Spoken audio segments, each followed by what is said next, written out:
Hola, ¿qué tal, jóvenes?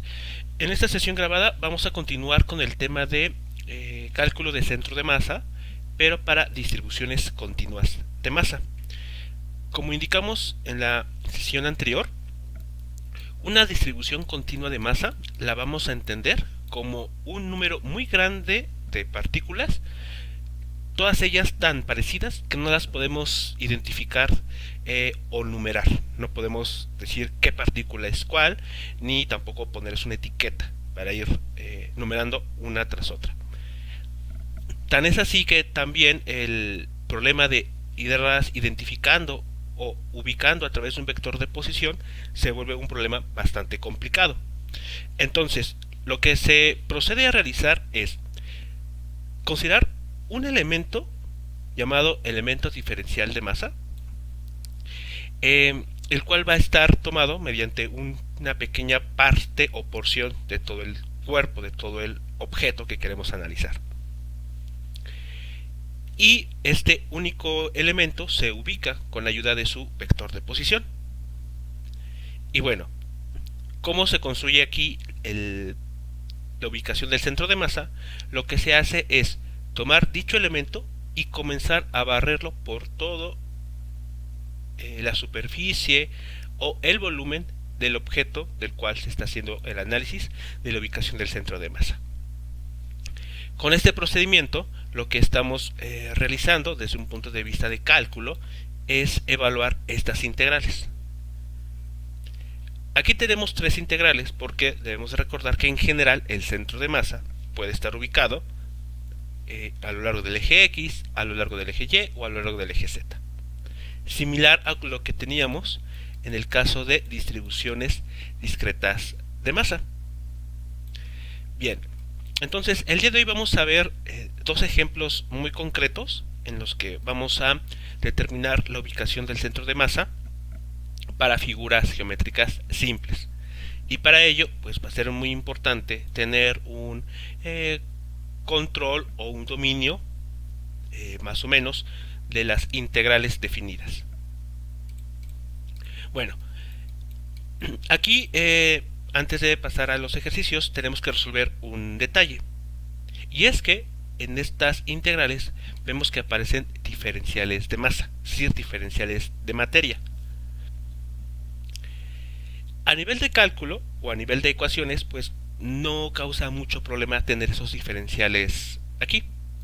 Porque lo único que están indicando esos diferenciales es que, dado un objeto, el que ustedes gusten, lo dividimos en porciones infinitesimalmente pequeñas. Sin embargo, a la hora de realizar el cálculo, pues vemos que tenemos una variable que nos habla de coordenadas espaciales, de posiciones, y una variable que nos habla de materia, de masa. Entonces, ¿cómo podemos realizar esta integral si tenemos dos cantidades que hacen referencia a magnitudes físicas distintas? Bueno, para poder resolver este dilema de manera eficiente, pasamos a hablar sobre las distintas distribuciones continuas de masa con las que podemos enfrentarnos. Pensemos en principio en el caso de una varilla muy larga, por ejemplo un palito de bandera, que es un objeto cuya sección transversal es muy pequeña en comparación a su longitud.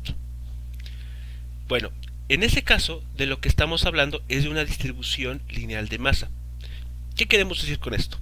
Bueno, que la materia, los kilogramos que tenga ese palito de bandera, van a estar distribuidos a lo largo de toda su longitud. Y por lo tanto, estarán distribuidos a lo largo de una sola dimensión. Entonces, resulta que la masa de todo ese objeto dividida entre la longitud de tal objeto podemos definir con ello una nueva cantidad física que se conoce como densidad lineal de masa, cuyas unidades van a ser kilogramo sobre metro. Pero ahora, Si nosotros hacemos un zoom aquí, pensemos en este caso, podemos notar que este objeto largo se puede a su vez subdividir en pequeños trozos, en pequeñas franjas. Cada una de ellas estaría representando un diferencial de masa, eso que comentamos anteriormente, una pequeña porción de materia de ese objeto, y cuya longitud o porción puede ser tan delgada que la vamos a llamar diferencial de X. Bien, pues resulta que si esta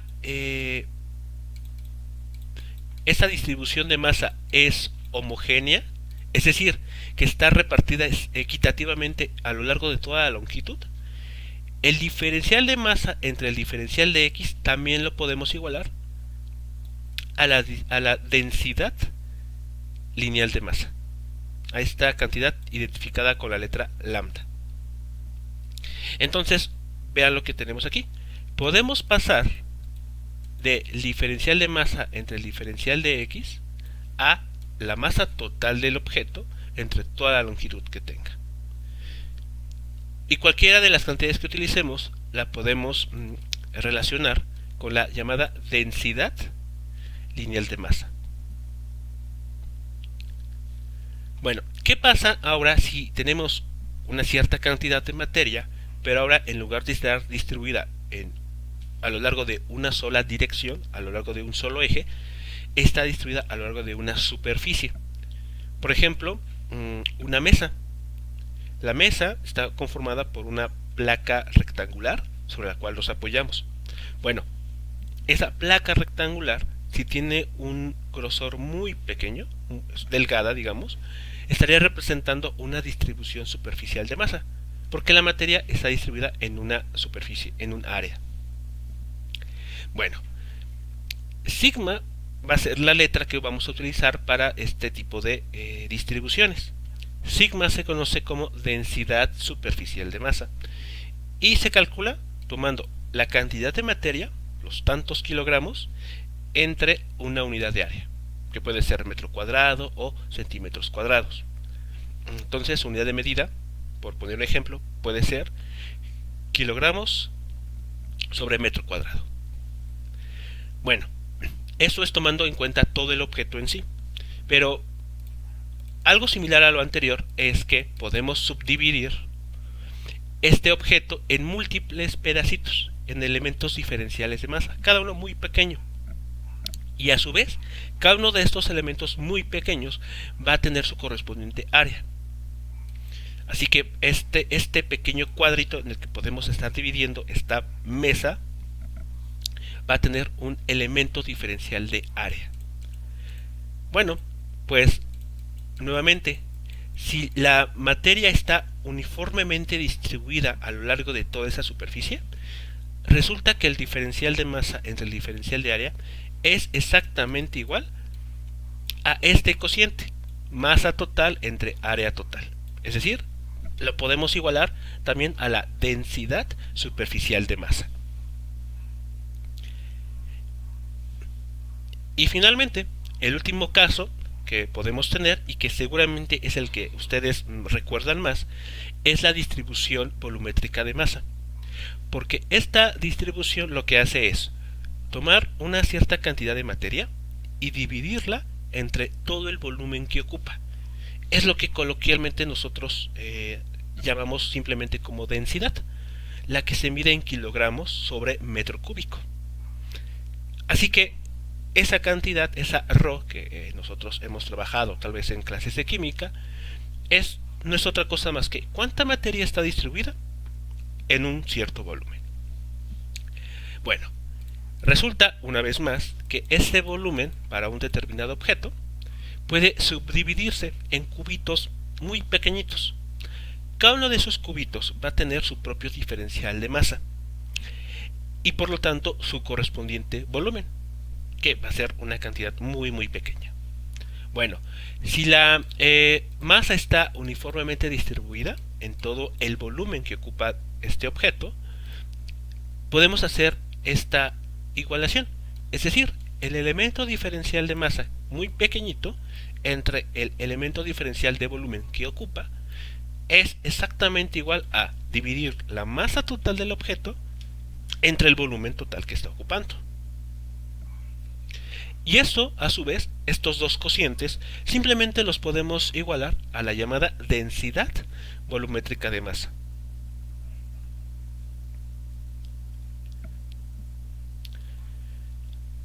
Pues bien, estas cantidades, vean, nos están relacionando términos que se miden en unidades de materia, kilogramos, gramos, onzas y demás, con cantidades de longitud, área o de volumen, que son cantidades más relacionadas a aspectos espaciales, a cuestiones que podemos medir con una regla. Bueno, antes de continuar, vale la pena hacer la siguiente aclaración. Las cantidades que estamos considerando aquí y con las que vamos a trabajar en los siguientes ejercicios son densidades de masa constantes. ¿Qué quiere decir esto? Que, por ejemplo, hablando de esta varilla está en toda su longitud con la misma área transversal. Esta placa, por ejemplo, aunque tiene una forma irregular, va a tener el mismo grosor en toda su superficie.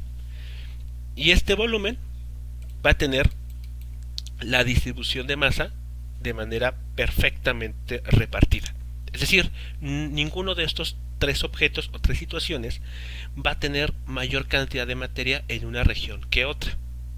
A eso es a lo que nos estamos refiriendo con que sean constantes.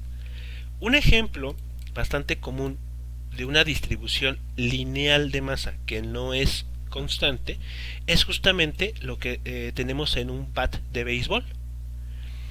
En este tipo de objetos podemos notar que en la parte donde el jugador de este deporte toma este objeto es menos angosta que en la región donde se recibe la pelota, con la cual se da el golpe a la pelota.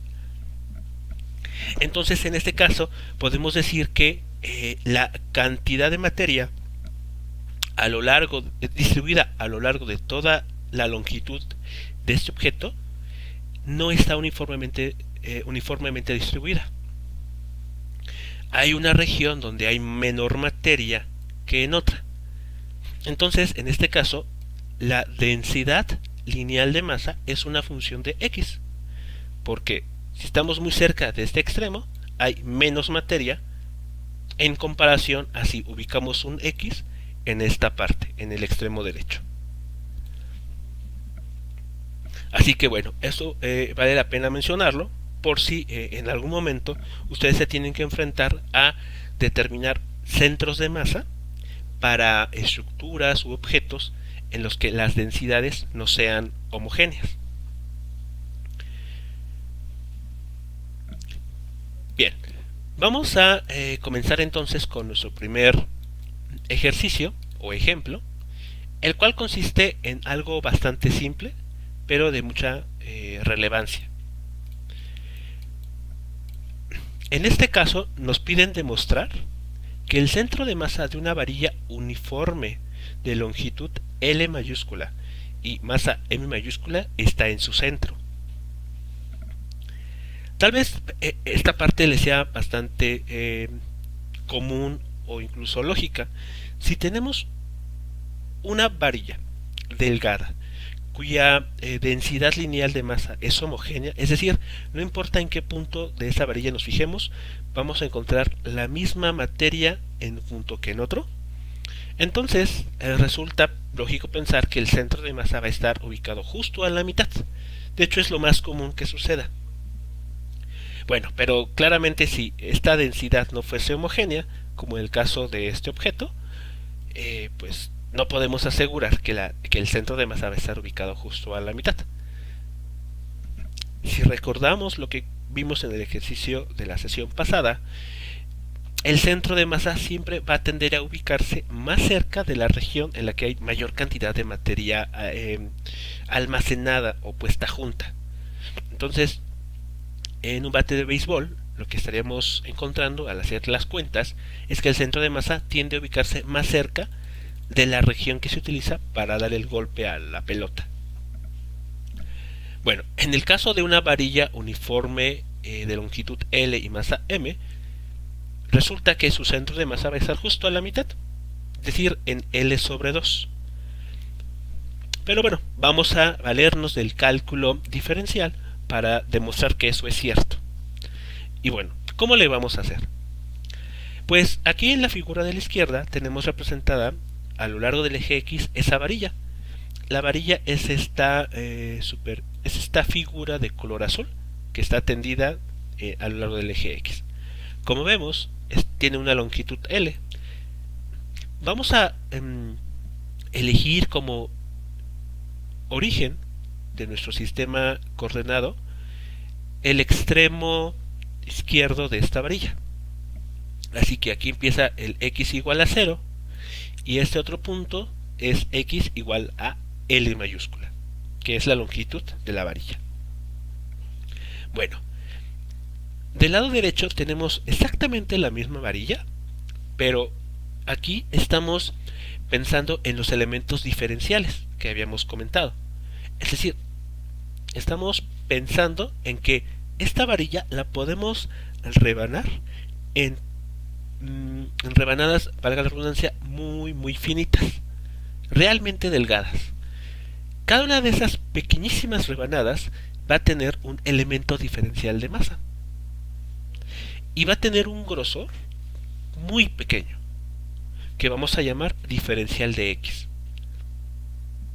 Si nosotros sumamos todas esas pequeñas rebanadas, las ponemos una junta a la otra, pues lo que vamos a obtener de esa colección de pequeñas rebanadas, pues es la varilla con su forma correspondiente, ¿no? La varilla completa. Bueno, ahora, para determinar el centro de masa, como vimos, o mejor dicho, como mencionamos hace poco, necesitamos evaluar algunas integrales.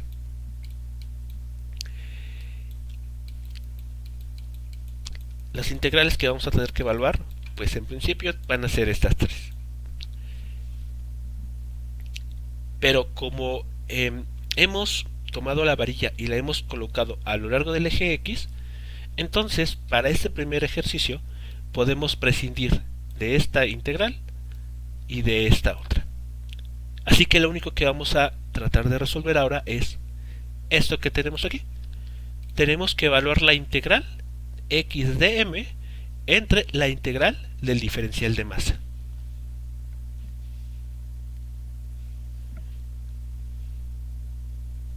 Pues bien, eso es lo que tenemos que resolver. Pero, como se había hecho el comentario anteriormente, tenemos un problema técnico, porque esta x tiene magnitudes físicas de longitud y esta otra cantidad corresponde a una magnitud física de masa. Entonces, pues resulta un poco complicado cómo resolver esa integral. Bueno, para poder avanzar en ese sentido, pues vamos a recordar esto. Aquí lo que estamos encontrando es la relación que se había mencionado sobre las distribuciones de densidad a lo largo de una sola dimensión.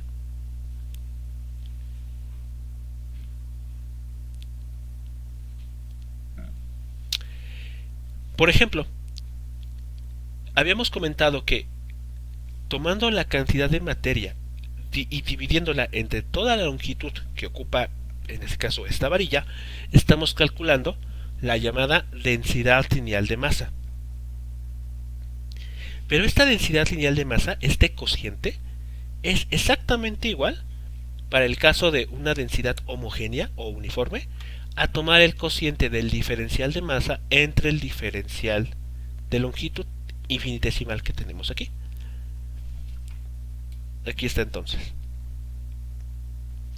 Por lo tanto, podemos notar lo siguiente. Si le prestamos atención a esto y realizamos este despeje, vean, queda que el diferencial de masa es igual a esta cantidad lambda, que es una cantidad constante en este caso específico, por un diferencial de x. O equivalentemente que la masa total de esta varilla es igual a la densidad lineal de masa multiplicada por la longitud que tiene. Bueno, como evidentemente en la integral que tenemos que resolver aparece el diferencial de masa, pues vamos a ocupar este resultado. Entonces, si hacemos esta sustitución, vamos a poder realizar la integral. Porque en el integrando, todo lo que vamos a trabajar va a tener las mismas magnitudes físicas. Van a corresponder al mismo tipo de magnitud física. Vamos a ver cómo es esto posible. Entonces, para este primer ejercicio, eso es lo que tenemos que resolver.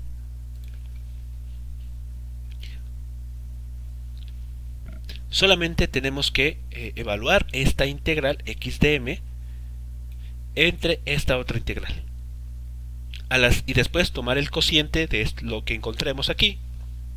Y eso nos va a dar el valor de la posición del centro de masa de esta varilla a lo largo del eje X. Bueno, para ello entonces vamos a comenzar con la integral del numerador.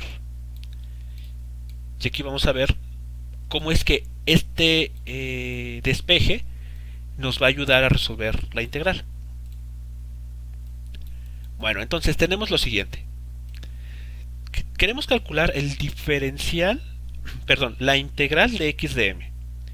Pero eso es igual a la variable x que tenemos aquí por el diferencial de masa que, como ya vimos, es igual a lambda por diferencial de x.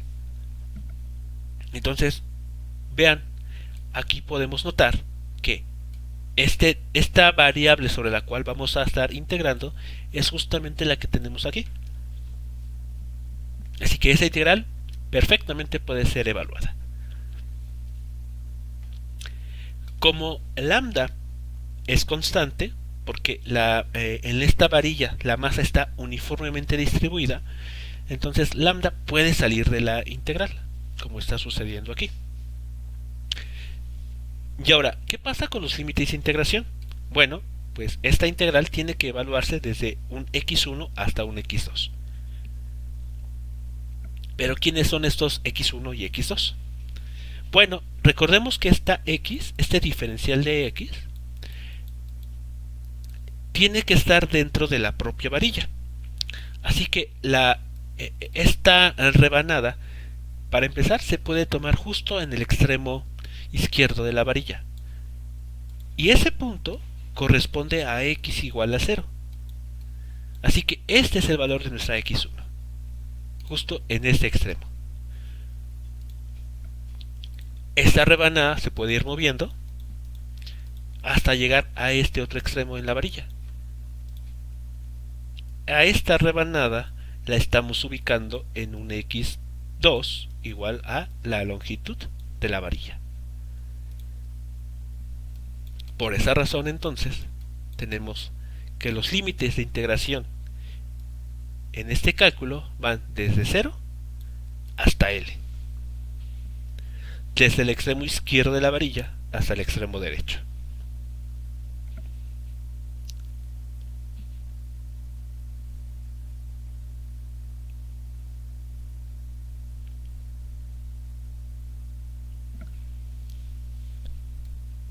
Bien, pues después realizando la integración, que en este caso es una integral bastante simple, y después evaluando desde 0 hasta L, encontramos que la integral en el numerador es igual a lambda por la longitud de la varilla elevada al cuadrado entre 2.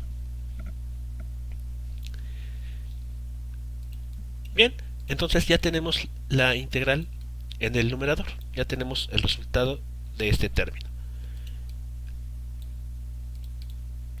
Procedemos ahora a determinar la integral en el denominador, y esta pues en comparación es un poco más rápida. Veamos, aquí solamente tenemos que integrar el diferencial de masa. Pero el diferencial de masa lo podemos expresar en términos de la densidad lineal de masa por el diferencial de x. Ya tenemos un poco más de control acerca de este diferencial de x. De hecho, es justamente el mismo que tenemos arriba. Y de hecho, ya sabemos qué valores tienen sus límites de integración. Entonces, prácticamente se repite la misma historia. Esta lambda es constante porque la masa está uniformemente distribuida en toda la longitud de esta varilla. Los límites de integración inferior y superior son respectivamente 0 y L. Se hace la integral, se evalúa entre tales límites de integración y lo que resulta es lambda por L.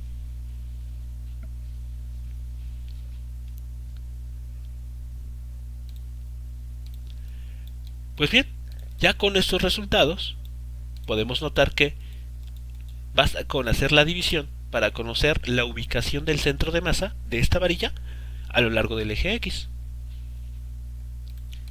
Bien, pues ese es el siguiente paso que vamos a realizar. Hacemos esa división tal y como se nos está pidiendo y encontramos este resultado. El centro de masa de la varilla a lo largo del eje X es exactamente igual a su longitud entre 2.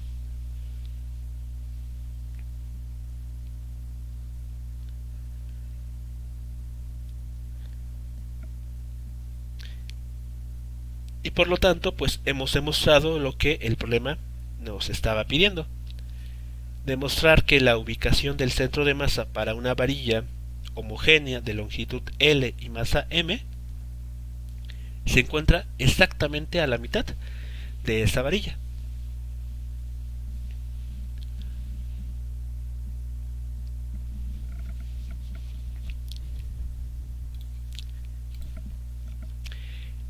En el caso, por ejemplo, de que tuviésemos una distribución, como es en este objeto, que depende de la posición, ¿qué cambios tendremos que realizar en lo que acabamos de hacer?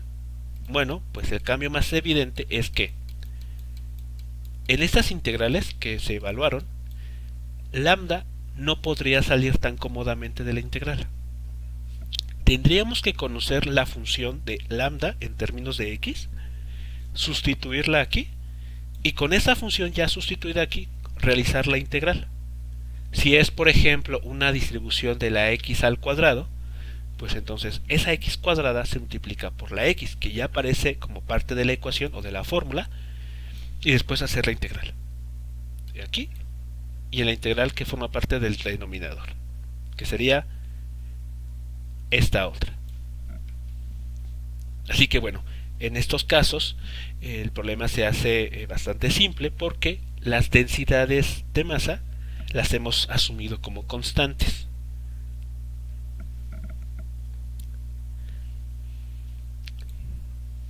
Bien, vamos ahora a resolver un segundo ejercicio. Este segundo está un poco más complicado en el proceso porque, como vamos a ver a continuación, se trata de una distribución continua de masa, pero ahora tenemos un objeto que está definido en 2 dimensiones.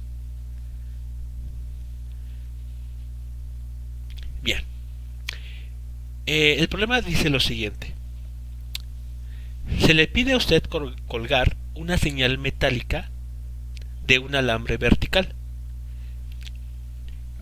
La señal tiene la forma triangular que aquí está mostrada. La parte baja de la señal es paralela al suelo, como vemos aquí. Este lado de la señal metálica está solo sobre el eje X. Nos preguntan a qué distancia del extremo izquierdo de la señal se debe unir el alambre de soporte. Pensemos que esta placa rectangular entonces se desea mantener justo como estamos en la figura.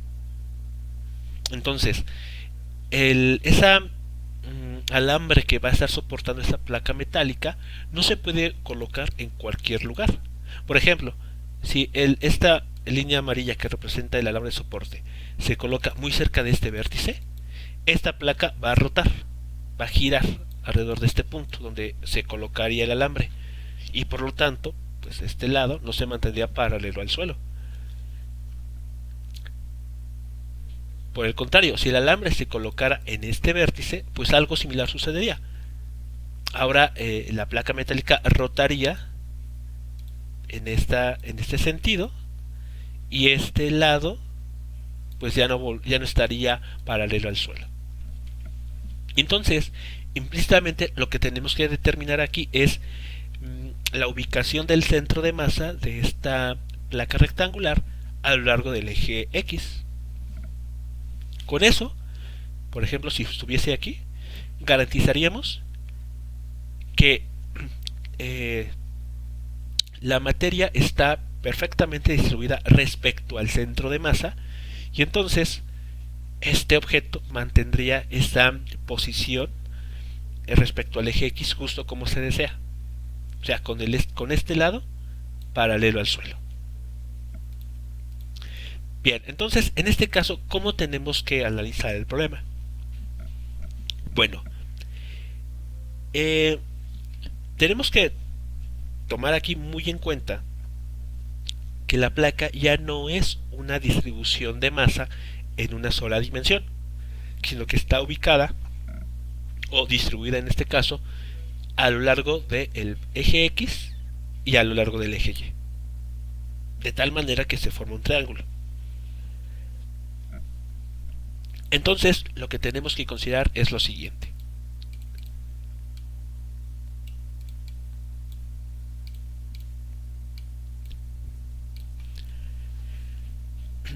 Como el alambre se tiene que unir a un punto que está justamente en el centro de masa para estabilizar esta placa, bastará con que determinemos en este problema la coordenada X del centro de masa, o sea, este punto sobre el eje X.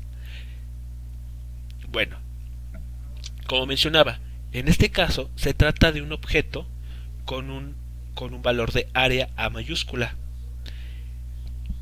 y una densidad de masa que vamos a asumir uniforme. El problema no nos dice que eso no es posible. De hecho, si la masa no estuviese uniformemente distribuida, el problema debería decirnos entonces de qué manera está distribuida. Es decir, nos debería dar una función de la masa en función de los valores X y Y. Bueno, como no está ocurriendo eso, vamos a decir que la densidad superficial de masa la podemos igualar simplemente a el elemento diferencial de masa entre el diferencial de área. O despejando, queda lo siguiente: el diferencial de masa es igual a la densidad superficial de masa por un diferencial de área. Bueno, y puede surgir la pregunta, ¿pero quién es este diferencial de masa y quién es este diferencial de área? Bueno, la respuesta la tenemos en la figura del lado derecho. Aquí lo que se está representando es lo siguiente: la misma placa rectangular con su longitud en la base A y altura B, pero como pueden notar, se ha dividido en una franja, en una rebanada. Esta rebanada tiene como masa un valor de diferencial de masa.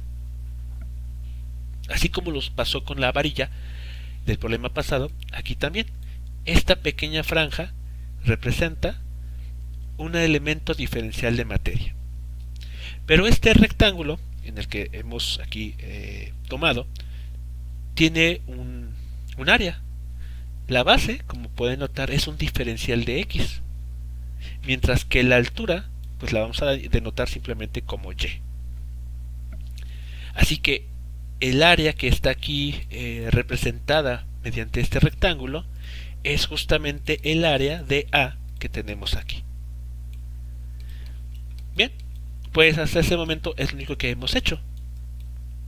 Hemos logrado expresar el diferencial de masa en términos de la densidad superficial de masa y este elemento diferencial de área que, si lo pensamos con cuidado, nos está hablando de magnitudes físicas relacionadas a la longitud, en este caso a longitud cuadrada.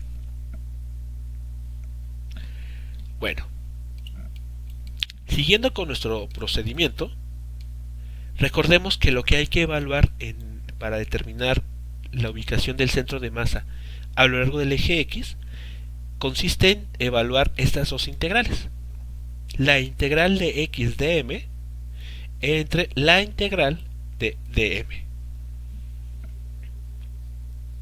Bueno, aquí vemos que dm ya lo tenemos conocido parcialmente, pero ya lo logramos expresar en términos de una cantidad que, repito, se relaciona con la longitud, así como x también está relacionada con la longitud.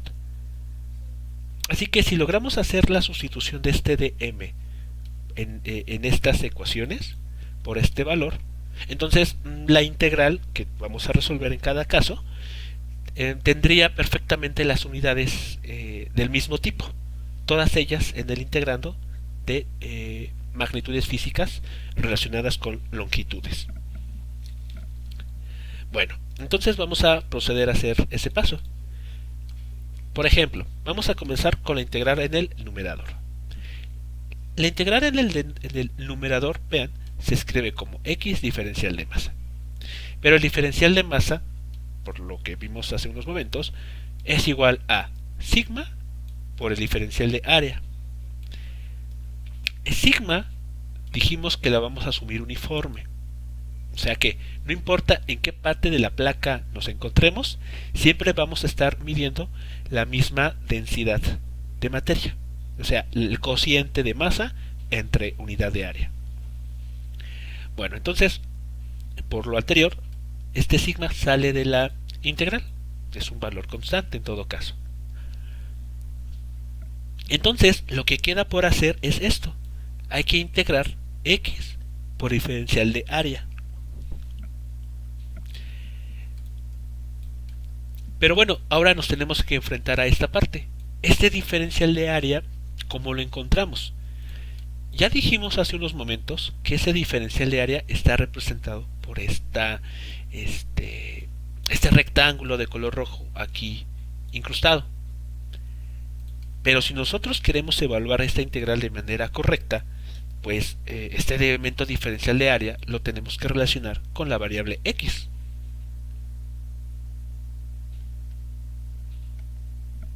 ¿Cómo vamos a hacer esto? ¿Cómo relacionamos este diferencial de área con la variable x? Bueno, para ello vamos a considerar la siguiente construcción.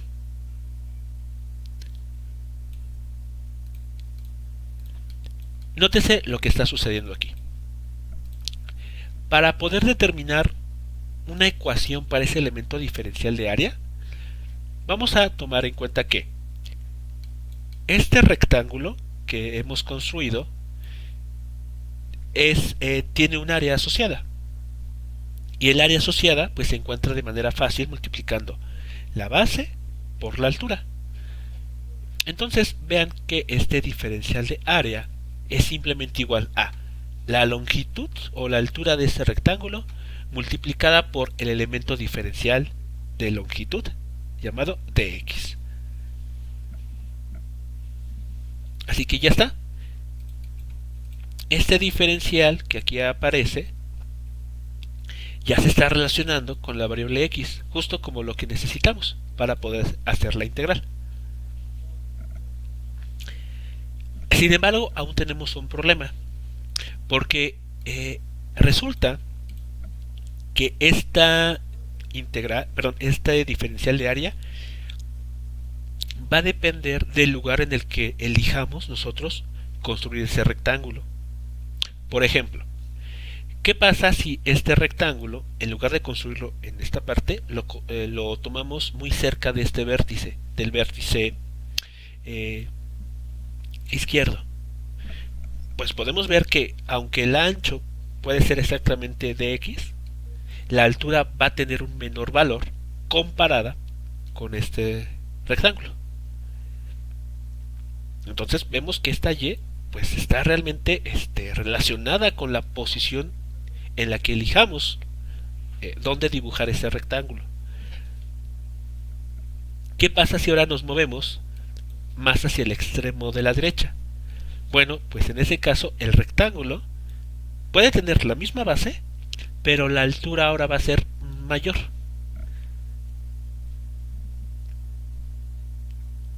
Entonces, una vez más, la altura y de nuestros rectángulos no van a ser constantes. Van a depender de x, del punto en el que construyamos este elemento diferencial de área, o bien ese rectángulo que tenemos en la figura. Entonces, lo que hay que hacer ahora es tratar de expresar a y en términos de x. Y la manera más simple de hacer de encontrar esta relación es notar que se tiene una relación lineal entre la variable y la variable x. De hecho, este lado, que es el que nos está de alguna manera dando las alturas de los rectángulos, es esencialmente una línea recta. Una línea recta que pasa por el origen. Así que en esta línea amarilla podemos considerar esta ecuación, la ecuación de una recta, y igual a mx más b, donde m, recordemos, es la pendiente de la recta y b es la llamada ordenada al origen, la cual, este parámetro b, nos dice en qué punto nuestra recta cruza con el eje vertical. Entonces, en este caso, pues podemos ver que la recta pasa por el origen. Así que b, esta b mayúscula tiene que valer 0. Y la pendiente de esta recta se calcula fácilmente dividiendo el cateto opuesto entre el cateto adyacente, lo que nos lleva a esta ecuación. El lado b entre el lado a por x es igual a la altura de los rectángulos que tenemos que dibujar. Entonces, sustituyendo esta y en este diferencial de área, que es el área de cada rectángulo que hemos construido aquí, resulta esto. El elemento diferencial de área es igual a el cociente entre las longitudes de la placa rectangular, x diferencial de x. Y como pueden notar, todo ha quedado expresado en términos de una sola variable, la variable x.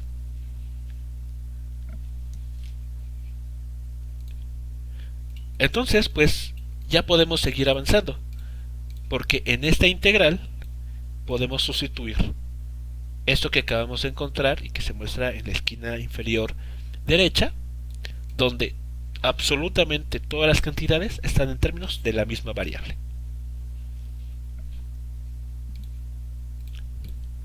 Pues bien, realizando la integral vamos a encontrar lo siguiente. La integral de x de m es igual a, como lo mencionamos, colocar la densidad superficial de masa afuera de la integral, puesto que es una constante, x diferencial de a. Este diferencial de área ya vimos que se puede expresar de esta manera. Y los límites de integración van a ir desde 0 hasta a. ¿Por qué? Porque a lo largo del eje x, esos son los valores posibles en los que podemos construir nuestro rectángulo. El menor valor para ubicar nuestros rectángulos serán cuando x vale 0, es decir, estamos en este vértice. Y el mayor valor o la mayor posición en la que podemos ubicar el rectángulo es justamente cuando x vale a. Es decir, estamos hablando de este lado de la placa triangular. Por esa razón, entonces tenemos lo que aquí se está mostrando. La integral va desde 0 hasta a. Siguiendo con el cálculo, este cociente b entre a también sale de la integral, es una cantidad constante, queda por resolver esto que está aquí. Al hacerlo, pues llegamos a este resultado. Esta integral también es una de las llamadas integrales inmediatas. Se realiza sin problema, se evalúa y se llega a este resultado. Pues bien, entonces ya tenemos el valor de la integral en el numerador. Lo que sigue a continuación es determinar la integral en el denominador. Y hacemos un procedimiento similar. La integral de dm es igual a la densidad superficial de masa, que es constante, que multiplica a la integral del diferencial de área. Este diferencial de área es exactamente el mismo que ya teníamos, el que tenemos aquí.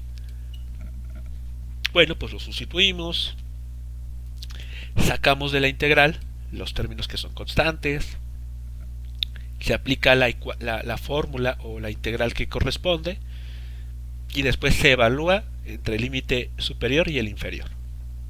Y lo único que queda pues es lo que tenemos aquí: sigma por el producto de a por b entre 2. Eso es el valor de la integral en el denominador. Pues bien, ya con estos dos resultados, lo único que resta por hacer es dividirlos. La posición en el eje X del centro de masa para esta placa triangular se calcula tomando la división de estos dos valores, hacemos las simplificaciones que corresponden y llegamos a este resultado.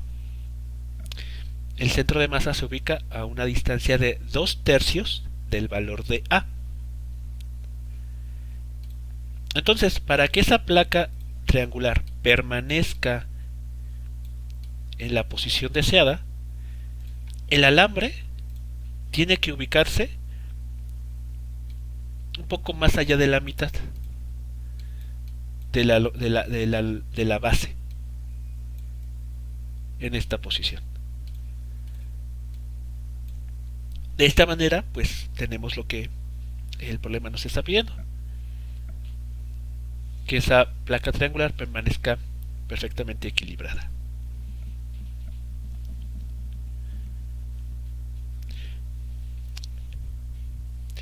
Bien, jóvenes, pues esto sería todo por esta sesión grabada. En esta sesión, entonces, hemos visto dos ejemplos en los que hemos calculado la ubicación del centro de masa para distribuciones continuas de materia, ya sea que esta materia esté ubicada a lo largo de una sola longitud, o bien, como en este caso, esté distribuida a lo largo de toda una superficie. En la siguiente sesión continuaremos con este tema, ubicando centros de masa para partículas un poco más complicadas en su geometría. Que tengan todas una excelente tarde o una excelente noche. Hasta luego.